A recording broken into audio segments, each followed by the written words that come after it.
પોરબંદર મહાનગરપાલિકા પ્રથમ બનવા જઈ રહી હોય ત્યારે પોરબંદર મહાનગરપાલિકાની અંદર પ્રજાપતિ સમાજની વસ્તીના આધારે વોટિંગના આધારે જોવા જઈએ તો લગભગ 10 થી 12 હજાર જેટલા મત પોરબંદર મહાનગરપાલિકાની અંદર રહેલા હોય.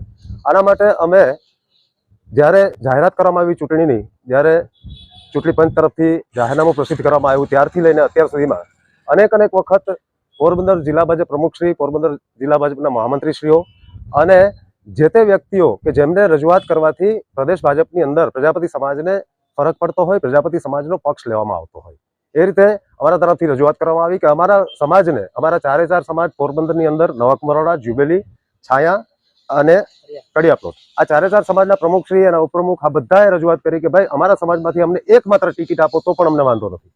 અને છતાં છેલ્લે સુધી અમને એવું કહેવામાં આવ્યું કે તમારા સમાજને અમે એક ટિકિટ આપીએ છીએ, એ કન્ફર્મ છે, એ નક્કી છે, તમે ચિંતા છોડી દો. અને ગઈકાલે રાત્રે જ્યારે યાદી બહાર પડી ત્યારે અમારા સમાજને એક પણ ટિકિટ આપવામાં ના આવી.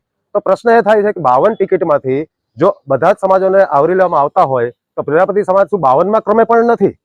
આ પ્રકારની એક દુઃખની લાગણી, એક આઘાતજનક લાગણી પ્રજાપતિ સમાજને થઈ આવી. અને એ અર્થમાં અમે અત્યારે માનનીય કેબિનેટ મંત્રીશ્રી અને પોરબંદરના ધારાસભ્ય શ્રી અર્જુનભાઈ મોઢવાડિયા સાહેબ પાસે રજૂઆત કરવા માટે આવેલા હતા કે અમારા પ્રજાપતિ સમાજને એક ટિકિટની ફાળવણી કરવામાં આવે કે જેથી કરીને પ્રજાપતિ સમાજનું ક્યાંય પણ રાજકીય વર્ચસ્વ જળવાઈ રહે. અને આજે સક્રિયતાનો આપણે વાત કરીએ તો આજે 20-25 વર્ષથી ભારતીય જનતા પાર્ટીની સાથે હું પોતે સંકળાયેલો છું. મારી સાથે અનેક લોકો સંકળાયેલા છે અને સતત સક્રિય, પ્રથમ બક્ષીપંચ મોરચાની અંદર મંત્રીની પોસ્ટ પર, ત્યાર પર જિલ્લા ભાજપ મીડિયા સેલ 6 વર્ષ સુધી 2 ટર્મ, છેલ્લી 3 ટર્મથી ભારતીય જનતા પાર્ટી શહેર ભાજપ ઉપપ્રમુખ તરીકે હું મારી પોતાની ફરજ નિભાવી રહ્યો હોય.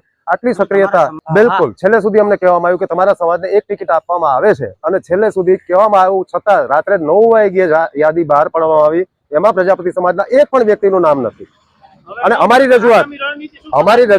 રજૂઆત ફક્ત એક મારા નામ પૂરતી નહીં હતી. અમારા સમાજમાંથી કહેવામાં આવેલું કે ભાઈ એક ટિકિટ આપવામાં આવે તો વિજયભાઈને આપવામાં આવે, અન્યથા એમને જો ના શક્ય બને તો સમાજના કોઈ પણ વ્યક્તિને ટિકિટ આપે, અમારા સમાજના વ્યક્તિને ટિકિટ આપે. અમે અપક્ષ અથવા તો અન્ય પક્ષને ટેકો આપવા માટે અત્યારે કોઈ જાતની વિચારણા કરેલી નથી.